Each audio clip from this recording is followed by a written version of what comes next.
Elşən Binəqədi, söz sərrafı, şair, meyxanaçı, tanınmış adamsız, şairsiz, sizi sevirlər. Amma iş belə gətirib ki, alkoqolizmdən əziyyət çəkmişsiniz. Hazırda da alkoqolizmə müalicə olunursunuz. İçki ilə tanışdığınız necə başlayıb?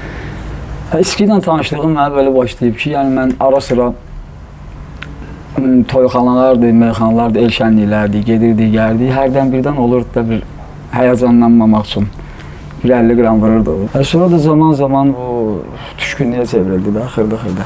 Aha. Amma hamıda belə olmur. Sizdə necə oldu vərdişə çevrildi? Vərdişə çevrilməyimin də səbəbi odur ki, bir balaca həyatımda travmalar oldu. Müəyyən travmalar. Mən məhbusluq həyatı da keçirdim bir xeyli. Müəyyən səbəblərdən. Məhbusluq həyatı nədən qaynaqlandı? Həmən travmalardan? Həmən travmalardan elə bir günə ki, baş pozuntuluğu zadı əmələ gəldi. Ondan sonra kontrol etdi də demək olar ki, belə. Ondan sonra başladıq içki içməyə, içkiyə aluda olmağa, içki içməyə aluda olmağa. Belə yavaş-yavaş gəldi, çıxdı belə də. Travmalarınız nə ilə bağlı idi? Travmalarım mənim biraz ailə problemləri zadı oldu. Atam uşaq ikən mən rəhmətə getdi. Neçə yaşınız var idi onda? Onda mənim atam rəhmətə gedəndə arası 7 yaşım var idi. Böyük qardaşımın da 19 yaşım. Aha, ailədə neçə nəfər idiniz? Ailədə biz 7 qardaş olmuşuq. İndi hal-hazırda 2 qardaş qalmışıq. 5-i dünyasını dəyişib. Allah rəhmət eləsin. Bir ən böyüyümüz qalıb, bir də mən ən kiçiyim. Qəribədir. Belə. Üzr istəyirəm. Qardaşlarınız nədən dünyasını dəyişib? Xəstəlik? Müəyyən xəstəliklərdən, birinin maşın vurdu, qalanı da müəyyən xəstəliklərdən dünyasını dəyişdi. Çoxsu elə demək olar ki, uşaq ikən dünyasını dəyişdilər onlar. Ananız sağdır mı hazırda? Yox, dünyasını dəyişib mənim bu dəqiqə. Atam sağdır, anam sağdır. Bəs ailəniz varmı belə, özünüzün ailəniz? Olub. Evlisizmi? Olub. Ayrılmışıq, olub. Bir qızım var 15 yaşında. Allah'ın balalarını saxlasın. Ayrılmışıq. Onda da spirtli içkin təsiri olub, yəni ayrılmaqda, ailənizin dağılmasında rol olubmu? Müəyyən qədər haradasa demək olar, hə. Olub. Bəs qızınızla necə görüşürsünüzmü? Danışırıq, görüşürük. Yəni müəyyən kömək eləyirəm. Aha. Belə də. Yəni dəstəyinizi göstərirsiniz, dəstəyinizi göstərirəm mən, amma ki, yəni ailə ilə heç bir sözüm, söhbətim, münasibətim, ünsiyyətim yoxdur. Necə düşünürsünüz? Bu sizin şairliyinizdə içki olmadan da mümkün olardımı? Yəni içkisiz əlbəttə mümkün olardı. Şairi edə bilərdinizmi? Əlbəttə ki, mümkün olardı. Mümkün olardı. Sadəcə olaraq reallıqla barışmamaq bir balaca söhbəti vardı. İnsan elə bir reallıqla barışa bilinir. Ona görə də qapılır özündən, istər-istəməz istəyir ki, elə bilir ki, içsə və yaxud narkotik eləsə, yəni bunlardan azad olacaq, amma yox, elə deyir. Elə deyir, tam əksinədir. Bəs sizə bu dövrdə heç kömək edən olmadı mı? Yəni sizi imkan verməsin sizə alkoqolizmə düşməyə? Yox, niyə? Oldu, Allah canlarını sağ eləsin. Məsəl üçün, bizim meyxanaçı dostumuz var, həmkarımız, Ruslan Müşfiq Abad.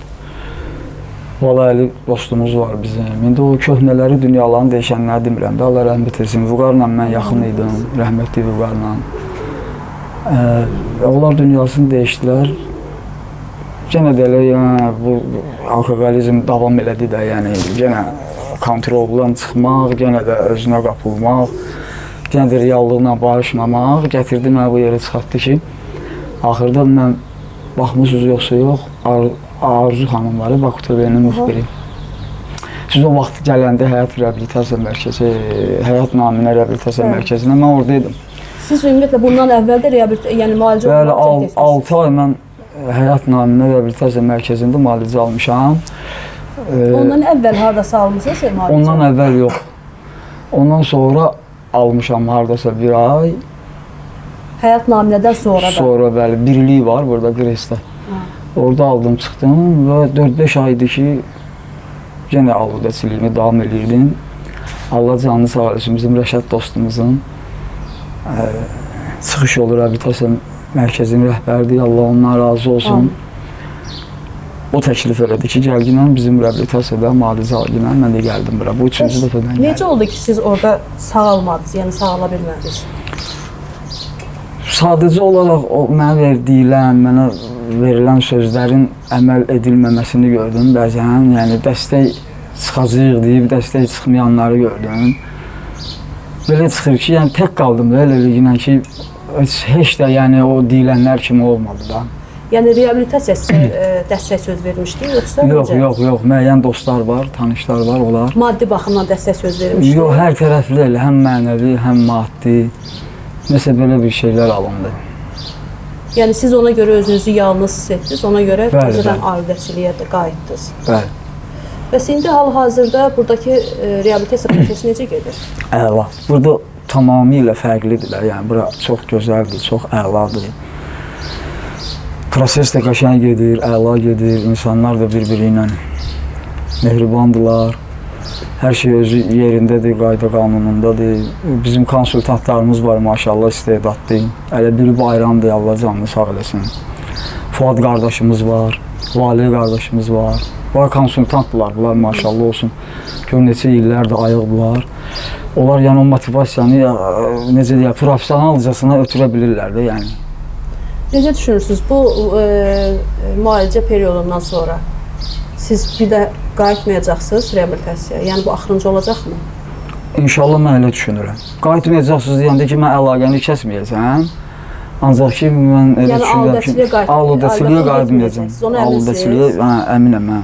Buradan mən hiss edirəm ki, buradan o yana olmaz da, yəni bundan artığı yoxdur. Aha, yəni burada mühit necədir? Yəni o birislərdən fərqlidir o birisi reabilitasiyalar? Yox, belə deyək ki, haqsızlıq olmasın. Həyat naminə reabilitasiya mərkəzi də mənə çox dəstək oldu. Allah olan canını sağ eləsin. Deməzdim ki, mən yəni günah onlardadır. Yox, onlar da çox sağ olsunlar. Kənan müəllim, Allah kömək olsun. Zaur müəllim, mənə dəstək oldular. Onlarda günah yoxdur ki, sadəcə olaraq mən özümü yəni çıxandan sonra idarə edə bilmədim sadəcə olaraq. Onlar əllərindən gələni elədilər mənim üçün. Ümumiyyətlə siz bundan o idarəçiliklə də görürsünüz. Düşünürsünüz ki, bundan sonra idarəçilik necə edəcəksiniz ki, qayıtmayacaqsınız bura? İdarəçiliyi belə eləyəcəm ki, inşallah mən məsəl üçün oradan çıxandan sonra, həyat naminə reabilitasiyasına çıxandan sonra mən məsəl qruplara getməli idim tez-tez. Mən ünsiyyətdə olmalıydım, yəni anonim kəslərlə. Mən qayıtmalıydım 2 gündən bir, 3 gündən bir, gəlməliydim, getməliydim reabilitasiyaya, motivasiya almalıydım, yəni ayıqlığı çox olanlardan, yəni professionalcasına. Sponsorlar deyirlər, mən biləm. Bəli, mən bunların heç birinə istifadə eləmədiyimə görə təzədən yenə gəldim, düşdüm bu adələsi. Rəşən bəy, sizcə niyə məşhurlar arasında asıllar çoxdur? Bunlar narkotik istifadəçilər də olur, alkoqolizm istifadəçilər də olur. Nəyə görə? Çoxdur deyəndə ki, mən demərəm çoxdur. İndi maşallah. Tez-tez rast gəlirik. Maşallah olsun, bu dəqiqə hal-hazırki meyxanaçılardan söhbət gedirsə, olan 85% demək olar ki, namaz əhlidir. Yəni hətta müəyyən ziyarətgahları ziyarət edib gəliblər. Onların heç biri yəni siqaretdən başqa bir iş görmür. Yəni ki, namazlarını qılırlar, meyxanalarını da deyirlər. Çox qənaətbəxşdir, mənə xoşdur da, yəni belə olmalıdır. Var, aludə olanlar da var, azdılar da, azdılar. Yəni çox deyirlər. Onların da müəyyən səbəbləri var da, yəqin ki, özlərinə qapılmaq, nə bilim, həyat reallıqla barışmamaq, onların da həyatlarında özlərinə görə travmalar, azadları olub. Yəqin ki, bunlar hamısı bu şeylərdən qaynaqlanır da, mən elə bilirəm. Rəşən bəy, sən nə vaxtsa narkotik istifadə eləmişsən? İstifadə deyəndə ki, o vaxt, də indi dadına baxmışam elə-belə ki, görün bu nə olan şeydir, sadəcə olaraq mənə xoş gəlməyib. Davamlı olmayıb. Davamlı yox, elə-belə baxmışam ki, bu nədir, məsələn, bunu eləyirlər. Mən də eləmişim, görmüşəm ki, yox, bu mənlik deyil bu. Mənim xoşuma gəlməyib. Gəlib dayanmışam içkidə. İçki, yəni, mən elə bilginəm ki, biraz onlardan fərqlənir. Daha yaxın olub. Daha yaxın olub. Yəni, içki ilə özümü daha rahat hiss eləmişəm. Mənə elə gəlir, rahat hiss eləmişəm. Necə düşünürsünüz? Sizin alkohol asılısı olmağınızda meyxananın rolu olub mu? Yox, deməzdim. Meyxana alkoqolla deyir ki, meyxana yəni hər hansısa bir narkotik ya içki qəbul eləməklə deyir ki, meyxana bədahətən olan şeydir, onu Allah Teala sənə fitrən verir, o sənin fitri istedadındır. Allah rəhmət eləsin Ağa Səlim Çıldağa. Bir dəfə ona müxbirlər televiziya, haşiyədən çıxmıram ki. Yox, buyurun. Bir dəfə ona televiziyada müxbirlər sual verir ki, bəs Ağa Səlim mənim, bəs doğrudan düz deyirlər, əgər şair içki içməsə, meyxanası içki içməsə, meyxana deyə bilməz. Deyir, ay qızım, elə olsaydı bütün uruslar meyxana deyərdik. İlk şeirinizi xatırlayırsınızmı?